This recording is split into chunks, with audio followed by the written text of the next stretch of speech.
And welcome back to Blue Rising, your home for all things Birmingham City. I'm Ellard. My name is Richie Driss. We have got a massive show coming your way today. We have got FA Cup action. We've also got something that I am very, very looking forward to coming at the end of the show, which is a head-to-head debate between Tommy Mooney and Brazier. I cannot wait for that. You've already trailed one of our special guests today. Yep. As always, head of the Strikers Union, Tommy Mooney, is here. And delighted to say that on the show, for the first time, Blues defender Jack Robinson. Jack, great to have you. Thank you. Good to be here. Welcome to Blue Rising. First things first, how's the hamstring? How's the injury? It's all good. All good. First full day back in today. Great. Full training session. So, available for the weekend, ready to go. Back at it. How have you found life settling in at Blues? Obviously, the disruption with the injury, but before that, you're on a good run of games. Yeah. What's life been like here in Birmingham? It's been up and down, obviously, like from the start as well. Played the first game, played really well that game, and then obviously the sendings off come after that, and then kind of put you in a little bit of a rut after that. But I kind of learned from it and took the time out and spoke to the manager, and he gave me all the confidence again to come back into the team and continue to do well, and I've really enjoyed it. The lads have been really good with me. The city's been brilliant, so I can't complain at all. You said off camera how old you're about to turn. I don't know if I'm allowed to say that. You can say it's all right. About to turn 33 in September, is it? Yeah, but that's right. Yeah. Which makes you one of the more sort of senior players in the squad and definitely a leader as well, captain material. Do you grasp that at a new club and set an example, or do you sort of fade in the background and see how everything plays out first? I think the problem we've got is Chris is such a good leader. I don't need to do anything. Right. So right. It's perfect for me. I don't have to be that kind of person. Chris does it. If he needs any help, I'm always there for him. But we do speak quite regularly, and he's always asking questions, and I'm giving him my advice and stuff like that, and he takes it on board. But to be fair to him, he's been brilliant, so I don't really need to do much in terms of that. Makes your life easier. Great. Makes it much easier. Yeah. You mentioned the manager, of course, and those conversations that you've had with him. Just how special is he as an individual?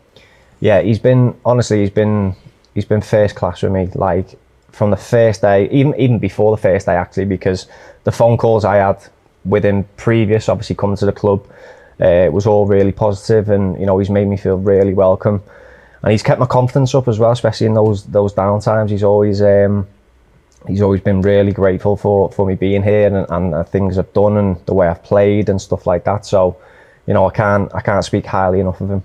Those downtimes that you just mentioned, how does it sort of, I guess, affect you psychologically, especially in a position in defence that you play? One wrong tackle, one wrong move, get sent off. How does that affect you? It's just the confidence, really. Right. Especially I've played nearly 400 games in the Championship, and I'm still making mistakes like that. Right.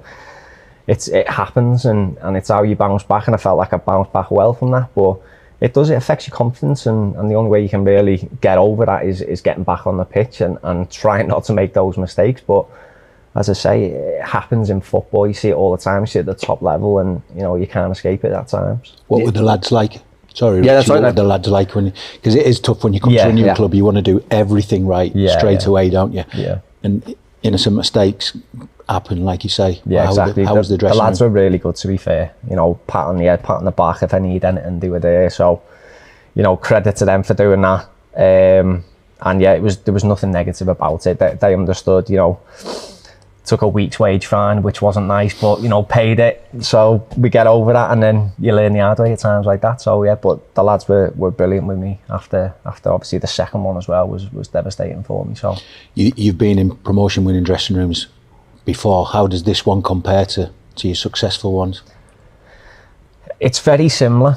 I mean, the talent's there. You can see it clear as day, and especially with the January signings, I think we strengthened it even more. So I'd say it's well up there. Obviously at the start of the season, the away form just wasn't there. And when I've been in those teams, that was the main thing. Is can you get points away from home? Obviously your home form takes care of itself, but can you get points away from home? And I think we struggled a little bit with that. But I have no doubts that we can get top 6 if we put some results together, and obviously go on a little run now and kind of get those results we need. And that's always the best stage of a season, isn't it, when you're chasing something like a promotion? Yeah. How about like the dressing room and the way that they approach match days. That always interests me. That's what I miss. I miss the dressing room. Don't really miss the football, but I miss that camaraderie and teammates. Yeah. I mean, like, everyone has their own routines now, so I think people just kind of get left to their own devices and stuff like that. But when it gets to, you know, probably we do like a pre-activation. So when it starts to get to that, everyone then starts getting a bit more talkative. You know, you hear Chris speak, I'll speak, you know, the other senior lads will speak, everyone kind of gets going, and, you know, you're kind of getting yourself in the zone, ready to go out for the warm-up and then obviously into the game. You've played with some pretty iconic figures over the years, Steven Gerrard, Luis Suarez. What was it like being in dressing rooms with them, particularly at such like a formative part of your career? Yeah, I always remember my first training session, because obviously I grew up a Liverpool fan. And then being asked at 16 to go and train with the first team was like, couldn't believe it. And I remember sitting there with my boots on, ready to go out, and then I see all the big players come out, Steven Gerrard, Dirk Out, all those, you know, players I've looked up to over the years, and I kind of didn't know what to do. It's like I'd been in school, and then I'm training with the first team the next day, so it was like a surreal experience for me, something that I'll always remember. And I'm really proud to have had that time at Liverpool there. And you were given your debut by Rafa Benitez, who went on to win pretty much everything, including Champions Leagues. What was he like to work with, and what was that like being handed your debut by someone like him? Yeah, I mean, I didn't really get to see much of him, because I literally trained once and came on for the game, and then he got sacked after that. So it wasn't nothing to do with you. Nothing to do with me. I hope not anyway. But yeah, that was it. We didn't have much time together, but a couple of training sessions, and, you know, there was not much he could have said in those sessions, but it was kind of just, you know, you deserve to be here, keep doing what you've been doing. If you get a chance, then take it. So I guess it sort of says all it needs to be said, that he put the trust in you to hand you your debut as well. Exactly, yeah. That exposure as a 16-year-old, does that help you now as a senior pro when you see, we had a couple of young lads on the bench at the weekend in the FA Cup, does that help you because you know what they're going through? It does, but I also think as well, like, the first team were good to me, but they don't let you get away with anything. So I've also got that in me as well, where that's what I've been brought up with. You do try and help, you have a little word here and there when you need to.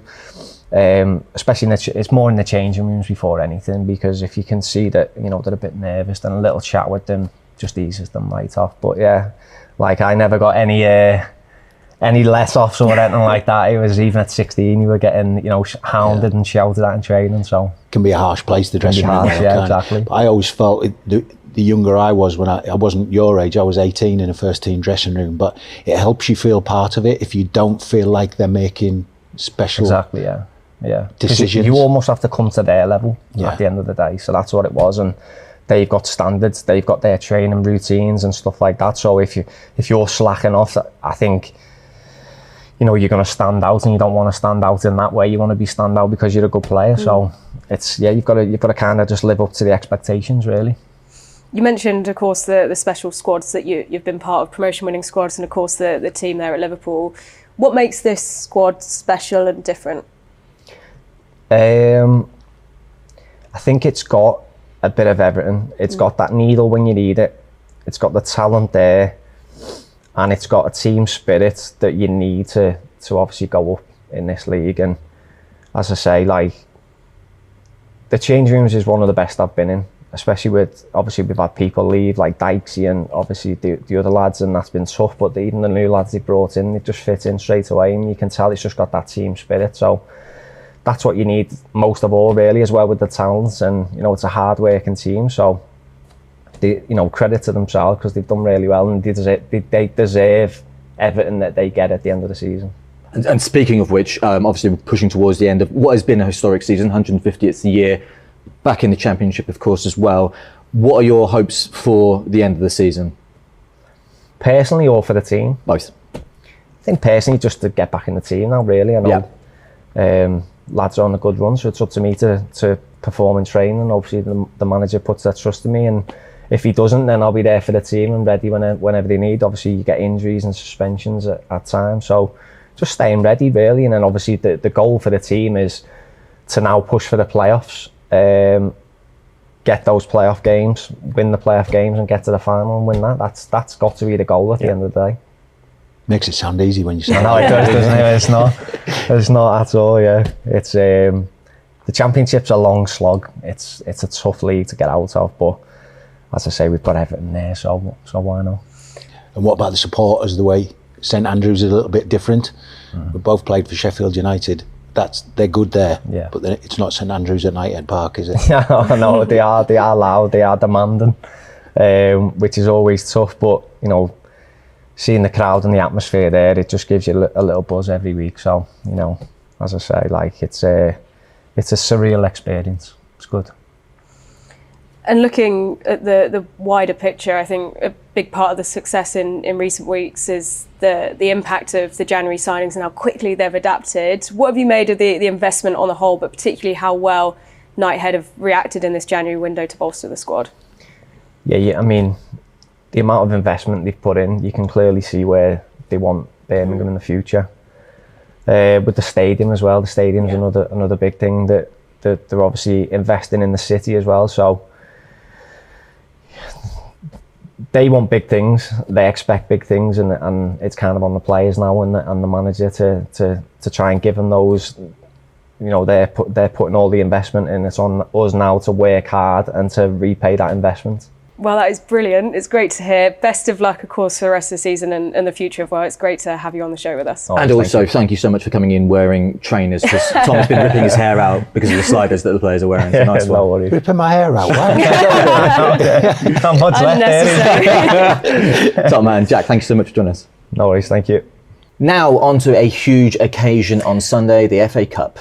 Yeah, absolutely. What an atmosphere. Unfortunately, not the result we wanted, losing on penalties to a strong Leeds United side. Here's how it went down. From Ryan Alsop towards Clara.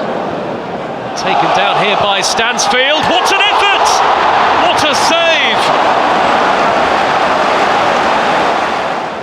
Lucas Perry here with a piece of brilliance. How did he get a glove on that?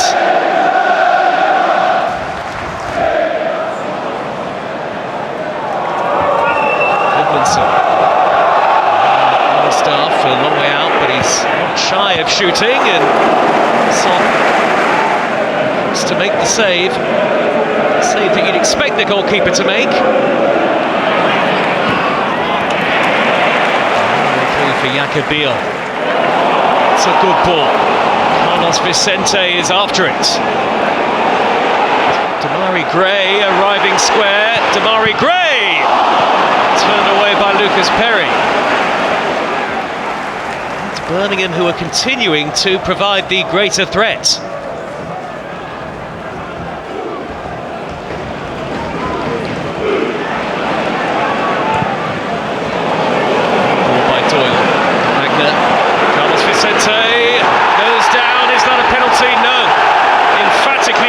Says Paul Tierney, the referee, and a yellow card for diving. The Spaniard is booked. Absolutely the right call. No penalty.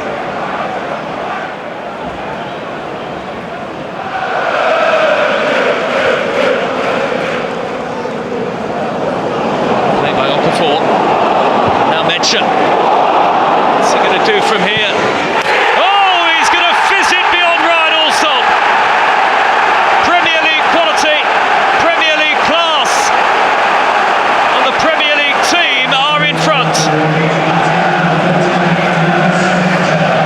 Just onside, but he had a lot to do. How well he did it. A rasping strike to put Leeds United into the lead. Beautifully done.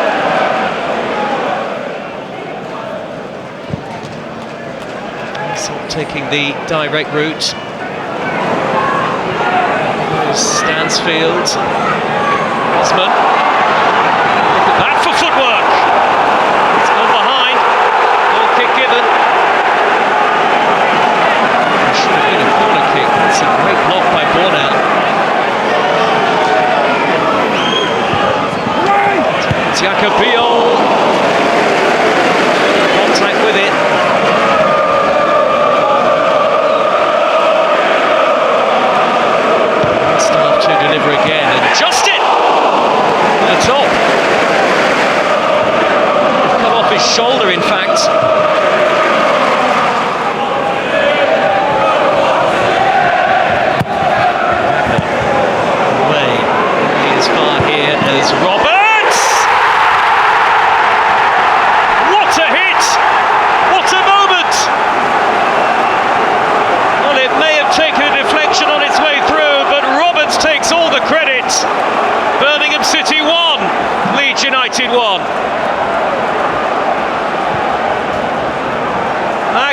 magnificent.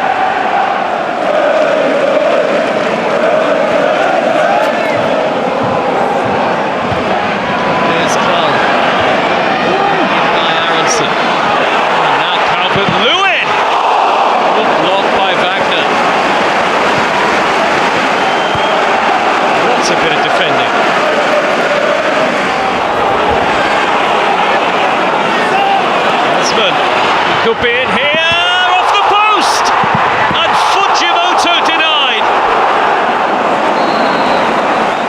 They could not have come any closer. What a block coming up here by Betteka, by the way.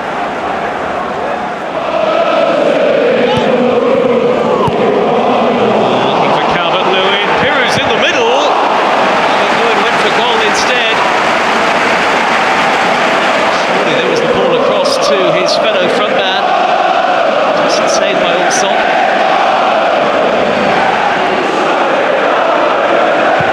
Let's start with yet another corner. Can't get it away. Ampadu over the top. Chance to win it for Leeds.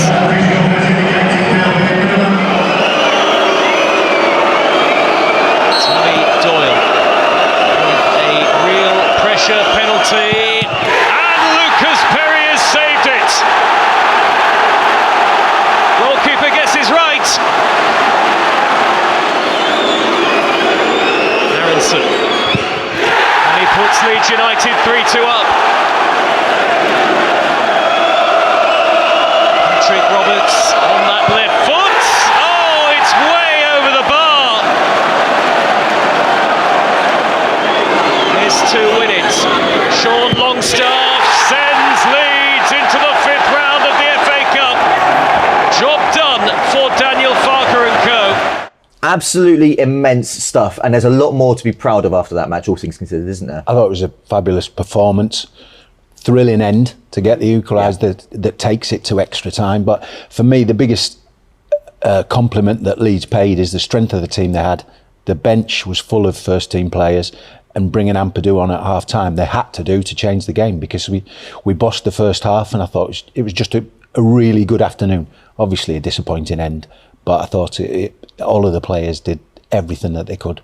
Well, you weren't there, but you're watching on from home. The atmosphere, you could really feel it through the television. Yeah, I was away in Stockholm, so I found an Irish bar out there, so I'd like to apologise to the family of 25 that were trying to have a very nice meal, which was interrupted by numerous moments, but that's what it was. I just think those games are like big showcases for the club of where we're going. I speak so much about that Newcastle game, but that Leeds game was sort of so similar to that, wasn't it? I think just a great showcase of what we can do as fans, the atmosphere that we can generate. I think it was John Murray on 5 Live who let the commentary play out for the slow keep right on, and he sort of finished by saying, like, this is what a proper football club is. And I think that's what it felt like on Sunday, because the on-field performance matched the off-field one as well, and just getting to penalties as well. I just think it's sort of a real proud thing for us, and the way the players got supported who missed as well. It was just a great day, sad result, but really one to sort of keep right on with.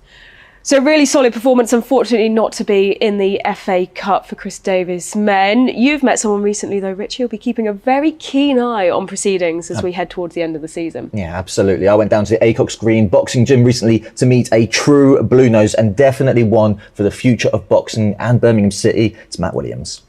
There he is. Matt, pleasure to meet you. How you doing? Nice one, thanks for coming, man. Pleasure. I've come to realise I'm wearing completely the wrong colours to step into your gym. Just about to say, man, you can't let that in here. No, I know. Right, you're going to let me off. I'm a nice guy, don't hurt me. I'll let you off, don't worry, yeah. Should we have a chat? Yeah, let's go for it. Nice one.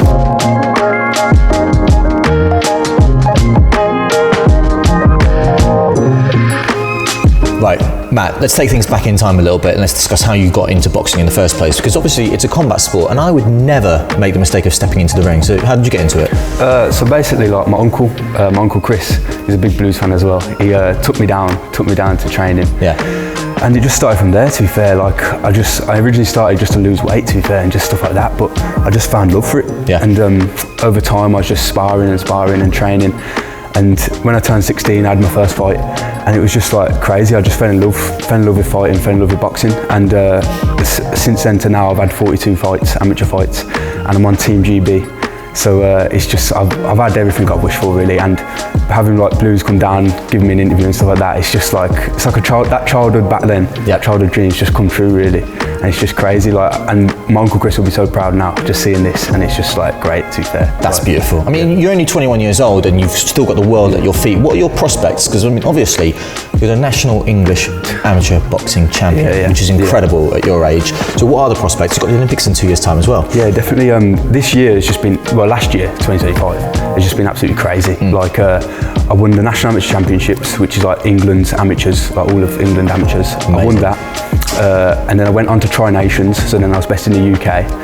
And then after that, I've gone over to Ireland, beat Adam Malanian in Ireland on his home patch. And then this is like, now I'm on Team GB. I've gone over to Finland, beat an Australian in Finland. And then I've just gone to Croatia, beat a Croatian. So literally, I could not have had a better year. And it's just amazing. Like, it's kind of like, it's kind of like the Blues, isn't it? Like how they've had such like a good, like coming up and stuff. They've had a great year. So I've had a great year as well, to be fair. And it's just like I couldn't have asked for much more. 2026, hopefully Commonwealth Games. So hopefully go to them. But after that, so I'm basically on the cycle now, trying to go to LA for 2028 Olympics. And if I can medal there or come back with gold, something like that, that is literally from where my Uncle Chris took me to the gym to now, that is just like an insane what's happened there. So it's just crazy. It'd be incredible, and you're surrounded by all of the right people, that is for sure. You've definitely got your feet on the ground, and you seem like such a nice, humble guy as well. It's also fascinating that you talk about the Blues rise and the prospects for the Blues and the project that's going on there and how it mirrors yourself. How excited are you as a Birmingham City football fan as well by the prospects and the project? I'm just over the moon, like seeing these new owners come in. Well, they're not new anymore, they've done so much work already. It's just crazy seeing that over time, like how the club, we've just always had like constant, like, oh, we're going up, we're doing this, and then back to and then getting relegated and stuff, and then we did get relegated, and then, but now we're back up again. Now we just need like stability in the league, and then hopefully we see like, hopefully we're a top team. Like I can definitely see the vision that with the new stadium and stuff like that, in a few years' time, hopefully we'll be like one of the top teams in English football. Genuinely, what a lovely, lovely bloke, which also makes him a little bit scarier, that's for sure. You didn't fancy Have you seen the shape of my nose? There is no way I am getting in the ring, that is for sure. Will, you'd have had him though, wouldn't you? Surely. Yeah, I'd knock him out and I'd knock Tommy out as well. Well, talking of impact, Richie, you've been busy this week and you've been catching up with someone else in the Blues family. Yeah, it's always fascinating to take the Blues fans behind the scenes of what makes the club tick. And we talked about fan engagement, in particular the amazing atmosphere in the Leeds match. And this is someone who's pivotal to that. His name is John Clark.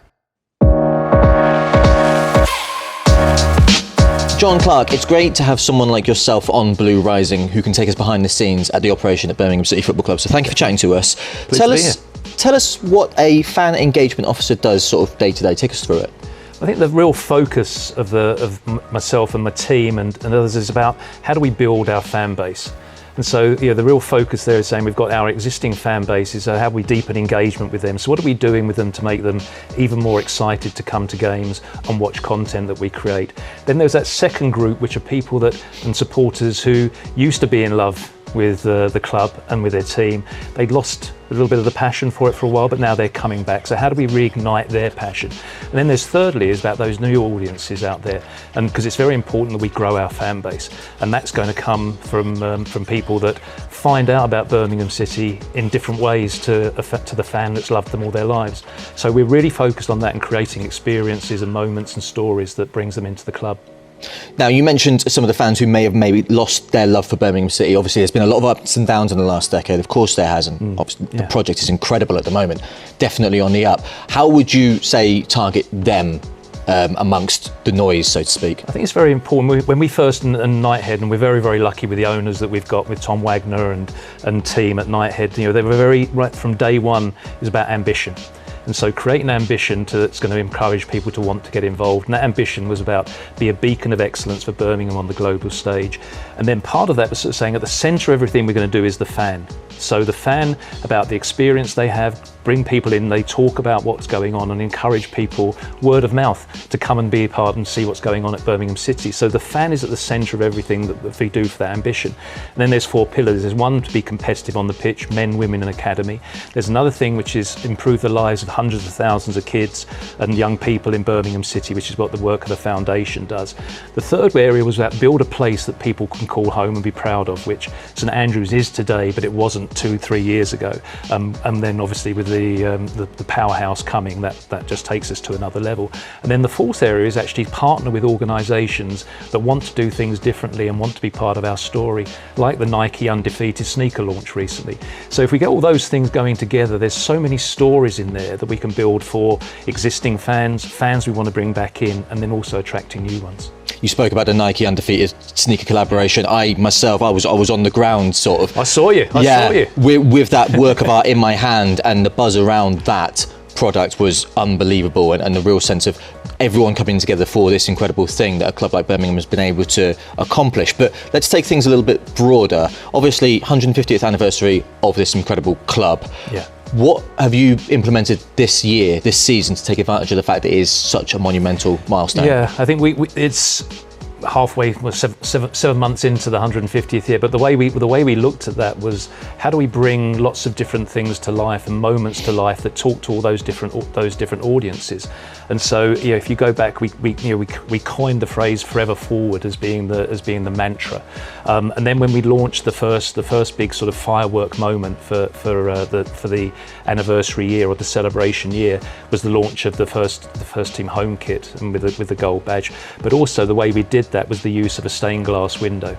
And we changed from the 12 apostles to the 12 legends, and that stained glass window's now at the stadium, and it's the most watched, viewed, photographed sort of asset that we have at the stadium. But it gave us lots of stories. And then when Jude Bellingham came back recently, and seeing him photoed there, Karen Carney after winning Strictly came in, and there's stories that we're able to tell that brings people into the sort of fabric of what this football club's all about. So that was the first moment, and that was for our fans and all the fans there, and it was something that they could enjoy. Then it was Brady and the Blues, built in Birmingham. So that came on very quickly afterwards. That gets us into 200 plus countries through the work of Amazon. That allows us to put ourselves in front of audiences and people that may never have understood what Birmingham City was about, because there probably hadn't been a reason to. But now they do. And so how do we build on that audience there? So that was very, very powerful. Then of course we had the unveiling of the stadium, and that was seen all over the world. It was one of the largest sort of news stories of any football club I think there's been this season. So it was fabulous, and again it sent a message to the world about what's the ambitions of the owners that we have, and what the potential and the opportunity is for the football club going forward.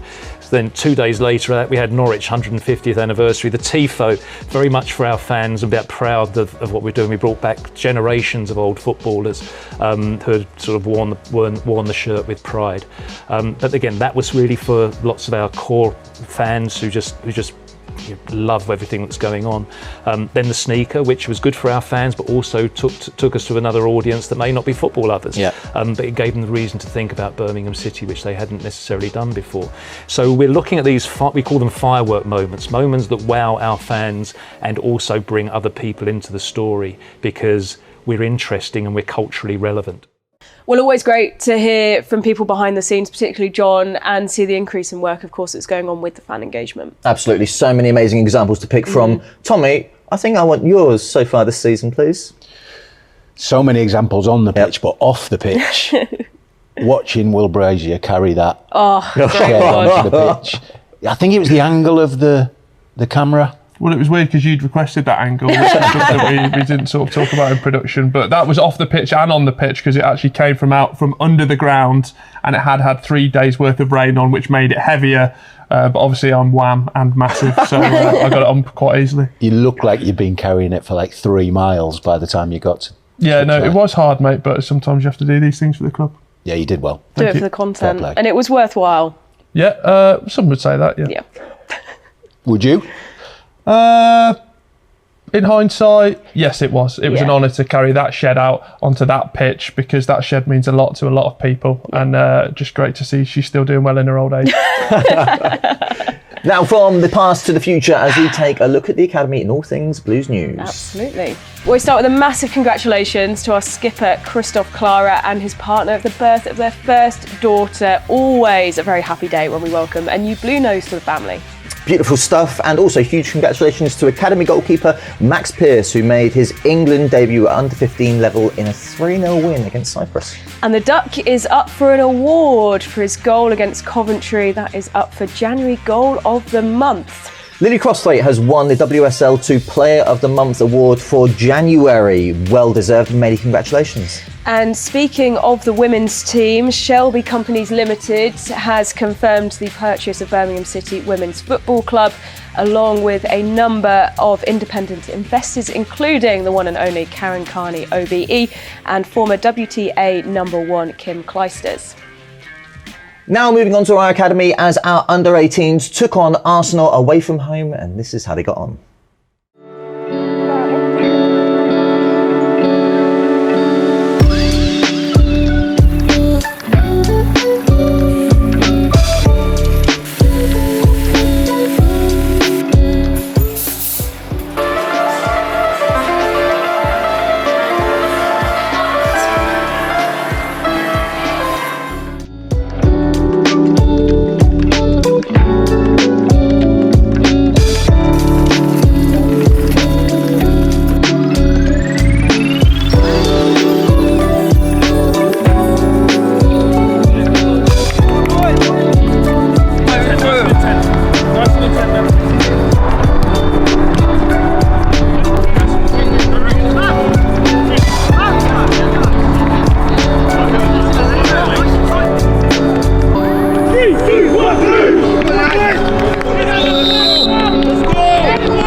Yeah, without a doubt, we're competitive in the fixture. We obviously took the lead with a fantastic finish from Finn Hawkswood, and you know we'll be slightly disappointed with some of the goals we've conceded. But you know, one thing we can't knock is the intent of the players. Obviously, we're now Cat 1 football, so you're going to be facing the best talent in the country. So from our point of view, it's exactly what the players need. You know, stretching them. At every opportunity, every single Saturday, and regardless of what team we're coming up against in Cat 1 football now, it's a real challenge for the players. You know, it's these kind of experiences and this exposure to those tests will aid them in their development going forward. Well, an unlucky result for the Academy, but a solid performance for the youngsters. And plenty of promise as well, as Zaid, Betteka and Billy Burrell both appeared on the bench in the FA Cup match against Leeds, with Zaid Betteka actually making his full team debut as well. Also working hard at KPC is Amy Merrick's women's team. They took on Crystal Palace at the start of the week. We can take a look back at the highlights. Well, this should be a great evening's fare, which should tell us a little bit more about how these two will progress in the weeks and months ahead. Blanchard on the swivel, looking for Veerden. Trying to twist and turn and find that little bit of room against McKenna. Oh, that could have gone anywhere. And Blanchard's header is a routine save in the end. Relief for Birmingham City. No surprise to see Ashley Veerden at the heart of things already for Crystal Palace.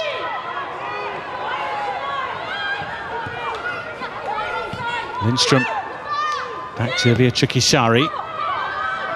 Wide hammer, showing strength and direct running as well, and an eye for goal, which we've seen in recent weeks. So strong in that midfield area. Playing in Sharp here, who has runners in the middle, and one of them's Blanchard! Lovely from Larkin. And Sharp had eyes for Blanchard, who had eyes for goal. WSL2 Player of the Month for January. We've not seen too much of her as yet. She finds Sari, though, who slips at the vital moment. And the offside flag would have stopped any Birmingham City celebrations in any case. Good darting run, though, by Crosthwaite, who might well be key to Birmingham tonight. Thanks to former club, sliding it to Veerden, who tucks it into the middle, and Larkin's there! The visitors worked it in their favour, and it's 3 in 4 for Abby Larkin. Chelsea corner, oh that's lovely. Releases McKenna to hit it! And she couldn't find the corner, or the on-rushing Lindstrom. Crosthwaite, away from Veerden. Space here for the strike perhaps. Right, another long-range effort from Birmingham City. There've been a few, but they've been pretty routinely stopped by Shea Yanez. Won back by the visitors, who now have runners and have Veerden, who has pace. And she has Larkin waiting, and Hughes! The third goal that surely makes sure of all 3 points. Once again, Ashley Veerden involved, and Hughes, not long on, is on the score sheet.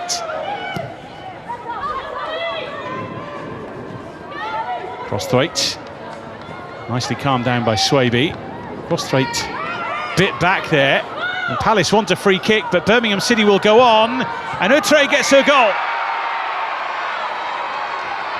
Well, they've worked the ball into attacking areas tonight, but without any real reward or any great threat. And the half-time substitute couldn't really miss from there. Was well positioned to slot it home. It might well be just a Birmingham City consolation. And there's the whistle. Back-to-back big wins for Crystal Palace. The Eagles have thrown their hat firmly into the ring for WSL2 promotion.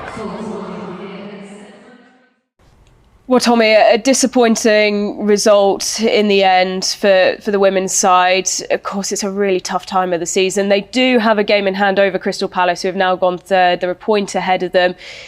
How hard is it to be in this position in the run-in? From the very start, the club have had a target on their back with how well they performed last year. Yeah, perhaps a reality check. Yeah. That you can't just turn up and expect to beat teams without working as hard as Amy suggests they didn't do as well in the first half. So yeah, it's about a single figures left of games left this season. This is the running. Now's the time you've got to be turning up and doing everything that you've done previously and more to get over the line. Exactly the same as the men's team. So disappointing result. Put it behind you and look forward. So the FA Cup this weekend against Chatham Town in the 5th round, and then the women's international break, which means there's 3 weeks off for Blues, who will return to action on the weekend of the 15th of March. Welcome to our brand new feature. This is Debating Blues, where we put 2 people head to head to battle out in a debate on all things Birmingham City and football. Today I am joined by Tommy Mooney in the blue corner, and in the red corner, weighing in about 6 stone, Will Brazier. Why am I in the red corner? He's got a blue cushion. Oh, fair enough. Okay, right, gentlemen. Just know your place, pal. Yeah, you know your place in a minute. Okay, gentlemen, question 1. Which Blues legend deserves a statue first and foremost outside of the Powerhouse Stadium? Tommy, we'll go with you first. Length of service and standard of service, and still serving the football club, Dukey. Well, that absolutely ridiculous straight away, because I told him that was going to be my answer. Why did you do that? He knew that was going to be my answer, and he also stops me from chatting to the Duke when we're in the canteen, because he says I get a bit too close to him. Well, you do. Yeah. And also, I don't think that is a comeback to his answer at all, because it's your fault for sharing your information beforehand. No, that's fine. That would be a great statue. Let me just say that. That is a statue that we need to have. But I think the other statue that we also need to have might be, some people might agree with my answer a little bit more. Doubt it. When it's your time, you speak. When it's mine, hush. For me, it's Christophe Dugarry. The Frenchman that sort of won my heart as an 11-year-old. He came as a World Cup winner, kept us up in the Premier League. His long flowing hair, which is something Tommy wouldn't know about, was absolutely va-va-voom at that time, and something that we may never see again at this football club. Right, I've got to say, it wasn't that close a competition in that one. Will, Tommy, I'm going to reward Tommy round 1. Thank you very much. I'm happy with that. Yeah, I thought you would be. Yeah. Yeah, everyone's a winner. Second point of contention. Who is going to be player of the season this season? Will, it's your turn to go first. Yeah, again, it's great that we can be in an era where we've got multiple options, because there's been times where that's not been the fact, has it? So I think there's a lot to pick from, but for me, we're going for a man, as we sit here, who's just celebrating a newborn into the world. He is the skipper, captain. He's taken that role on with such poise, elegance, but aggression as well. For me, it's Christophe Clara, an example for everyone at the club, on and off the pitch. Beat that. I'm going to look at it in a slightly different perspective, because I would say most consistent performer pre his injury was Alex Cochrane. And then when he got injured, we signed Kai Wagner. So can I adapt it slightly and say the left back? Because I think both have been outstanding throughout the season. You just won an award actually for the dullest answer ever given, actually. So if you could give that one out now. Left back as a position. Tommy, left back doesn't count as a player. It's a position rather than the player. And we're right. The player. What is this absolute woke nonsense? Jay Stansfield then. What about that? Oh, Wallop. Yeah. Top goal scorer. Yeah, lovely stuff. Okay. Strikers Union. Very weird that he didn't go with that at the start though, isn't it, Richie? Because if he fully believed in it, he would have said that at the start. No, I was testing the water to see if I could change it to a position. Test this water, mate. It tastes like Christophe Clara. You can't argue against the fact... Tommy is looking at me a little bit lost, so I'm going to call it there. But you can't argue the fact, Richie, we've got a guy, Jay Stansfield, been absolutely fantastic and will be player of the season in seasons gone by. But this year... In seasons gone by? Yeah. Seasons to come? Well, he was player of the season last season, wasn't he? Was he? Was he or not? Was he player of the season last season? Yeah, I think he was. Thank you very much. So, check your facts. That's just one season, though. You said seasons. Yeah. Oh my God! This guy literally texted me last night telling me how to spell practice, and that is a fact. That is a fact. He spelled practice with an S. Yeah. And then I said practice is spelled with a C. Anyway, what time was this? 9 o'clock. Doesn't matter. Christophe Clara, the armband brings a lot of pressure, doesn't it, Tom? Yes, it does. It certainly does. And I think he's really taken that on his, what do you call it? Arm. I think people call it in the business. He's done it extremely well, and I think he's going to be a captain and a leader for this club for now, for the future, forever. Anything to add, Tommy? As a member of the Strikers Union, I'm going to say you can't win games unless you score goals. I thought you were in the left back union 5 minutes ago, so make your mind up. I wasn't in that union. I have played left back. Yeah. Yeah. Any good? It was a doddle. That's why playing up front is the hardest part. Okay. Putting it in the net is the hardest part. So I'm going Jay Stansfield. Okay. Thank you. Final answer or? Final answer, yeah. I'm locked in. 2-0. Thank you. 1-1. And that's Crafts. So, gentlemen, we go into the decider at 1 apiece. Everybody makes mistakes, Richie. Which goal is the most important in the history of Birmingham City Football Club? Tommy, I think you're on the back foot a little bit, so I'll allow you to go first. I'm not on the back foot. I'm always on the front foot. I'm not on the back foot. Always on the front foot. You look like Jeff the other day. You weren't wearing glasses. Honestly. Get your answer out. What's the question, Richie? Let's just get this over and done with so I can get away from him. Which goal is the most important in the history of Birmingham City Football Club? A penalty kick, Millennium Stadium, Darren Carter, former teammate of mine. Without that, there's no Premier League for the football club. One for me, slightly bit different. Obviously, pre-Nighthead, pre these times of the project, things were a little bit different at the club. As opposed to what Tommy said? This is sort of after that. I'll get there, Richard. Okay. And it was a time where we've had a few last day battles to stay when we were in the Championship, but there was a time when we went to the Reebok Stadium and we needed a result, basically. Doncaster were losing and we needed to score 2 goals. First goal, Nikola Zigic, of course, Richie. And then in the 94th minute, probably the smallest man on the pitch at that time, pops up with the biggest header of his life in front of about 4,000 or 5,000 Blues fans in the May sunshine, might have been April, to keep us up. And that goal at that time... Are you still talking? Let me finish, please, yeah. Kept us up and kept us in the league. And I don't know what would have happened if we'd have gone down that season. So in terms of actual special moments, that's my pick. So what I will say is that you're opposite sides of the same coin, because yours is to stay relegation. In life, Richie. In life, we're opposite sides. Yours is to stave off relegation, and yours is promotion to the Premier League. Now, what is more important? Well, I mean, Bolton's such a difficult place to go to, isn't it? You've mentioned Doncaster, Bolton. I'm talking about Norwich in the Championship playoff final at the Millennium Stadium. 80,000 people. Yeah. The best day of your life. Personal question. I actually think if you the question says important, and that's probably one of the best, maybe up there with the Carling Cup. But in terms of important, what it meant to the club, what it meant to going forward, who knows? Hey, we might not even be sat here if that Paul Caddis goal doesn't go in. So, well, we definitely wouldn't be sat here if Darren Carter's penalty doesn't go in. Let's not beat around the bush, because we wouldn't have had Premier League. Honestly, I've really enjoyed this. I really been have. a pleasure seeing you. It's like telling off one of my younger children. Yeah, definitely the Premier League, achieving that at the time for the football club was far more important than a goal there, because it was a penalty kick. The ball wasn't moved after that penalty kick. It won the game. How long was left after the Caddis goal? It was the last kick of the match. No, it wasn't. It was? What, so nobody touched the ball after that? No. They never kicked off? No. VAR? Just for lying. I'll say you scored that day as well. We're not bothered. Oh, you will be in a minute, mate. Lukas Jutkovic. So put that in your pipe and smoke it.